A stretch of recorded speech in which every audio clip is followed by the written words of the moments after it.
So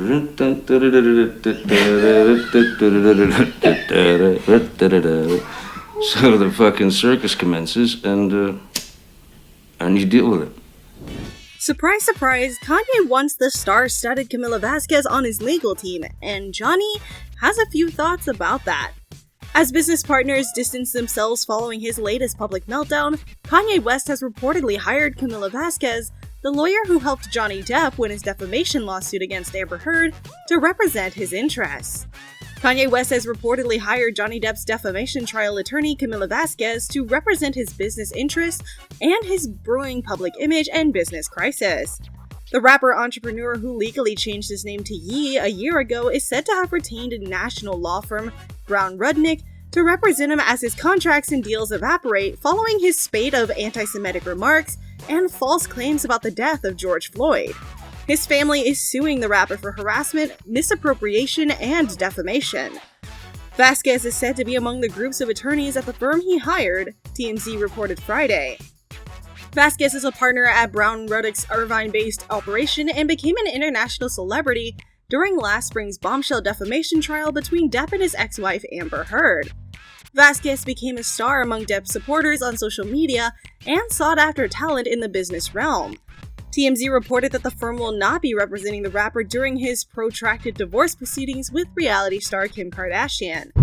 For the task, Ye recently hired Robert Stephen Cohen of New York's Cohen, Clare, Lawrence, Greifer, Thorpe, and Rottenstrike LLP, who represented Melinda Gates in her split from Microsoft co-founder Bill Gates.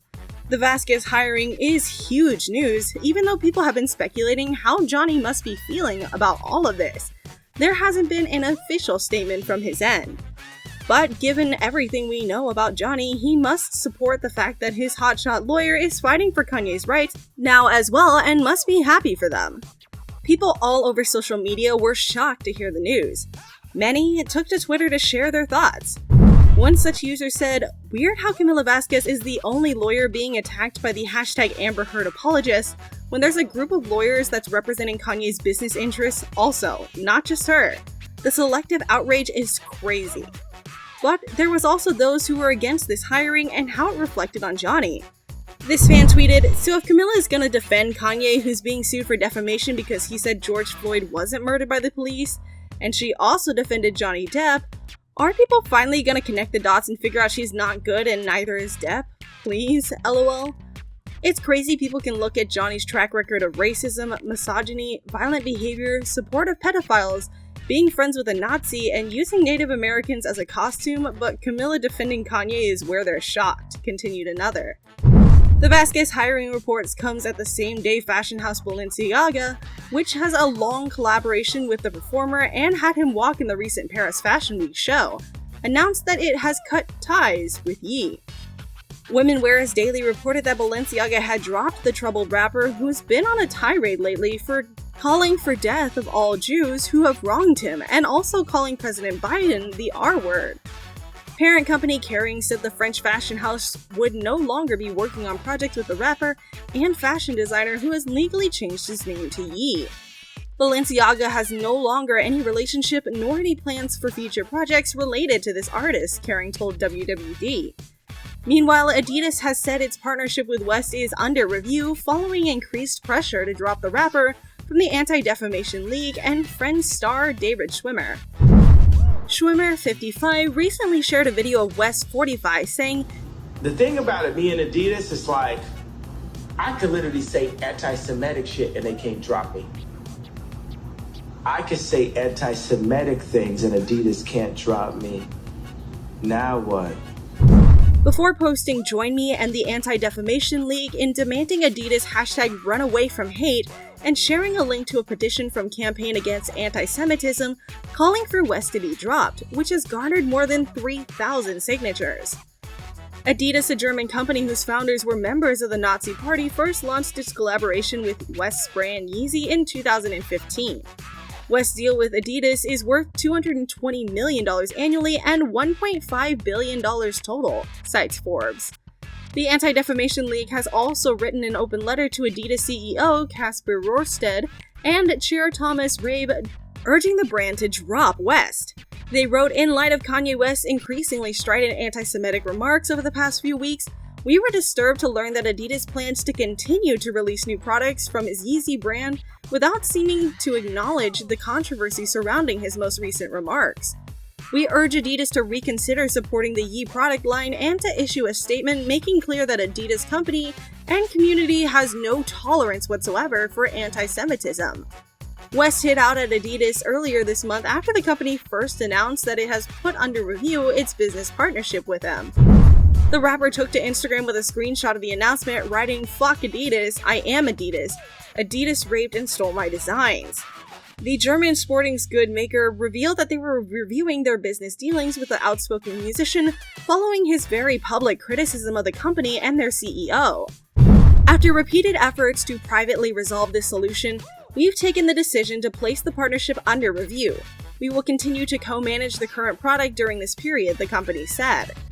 CNBC, which first reported the news, said West had been publicly critical of Adidas and its CEO, and told the broadcaster that the German group was copying his ideas. Adidas has been partnering with West since 2013, CNBC said.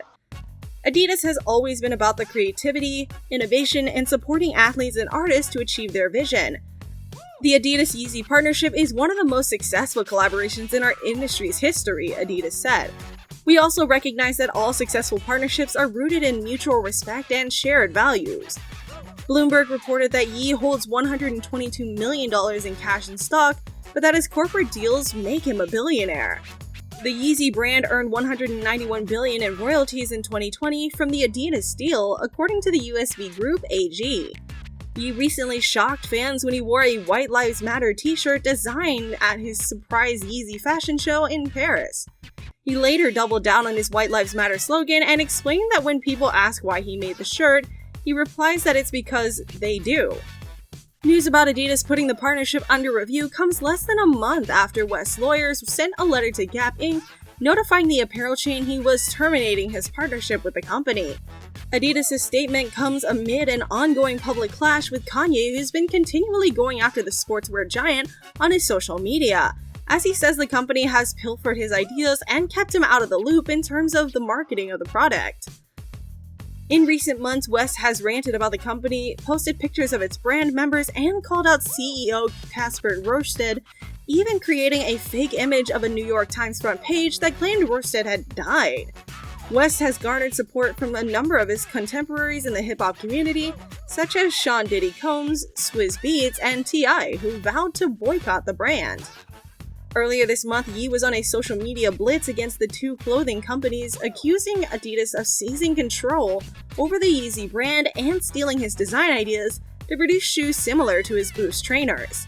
He also claimed that the shoe company ripped off his design for slides.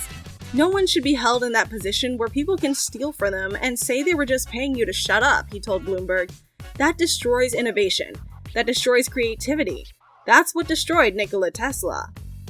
He's hammered Adidas executives with a series of mocking Instagram posts until he claims his lawyers stepped in and asked him to stop.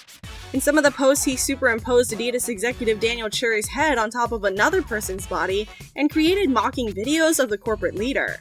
Yee also went after JP Morgan Chase, where he holds much of his money after switching from a small Wyoming bank, for not backing him in his war against the popular clothing brands. "I've went to JP Morgan, but of course they won't give me no deal flow cause Jen Ulrich is on the board of both Adidas and JP Morgan. What shoe company will give me control? I need to be the head of the board and chief decision maker," he posted. Jen Ulrich is the Chase vice chair of investment banking. Yee also tried to get banking titan Jamie Dimon on the phone but was ghosted by the financer. "I feel like there's a lot of controlling and handling to suppress my ability to affect the American economy and industry," the rapper said of Chase. In July 2020, Gap stock dipped 7.4% after he threatened to pull out of deals with the company a month after he signed the partnership with his Yeezy brand. He threatened to do the same to the international sneaker maker, but their stock ended up for the day. The musician's public disagreements with the brand have created a corporate headache for other public figures like Sean Combs and Swizz Beatz declared a public boycott on Adidas. That's it for today. Don't forget to like and subscribe, and we'll see you again with more updates on everything.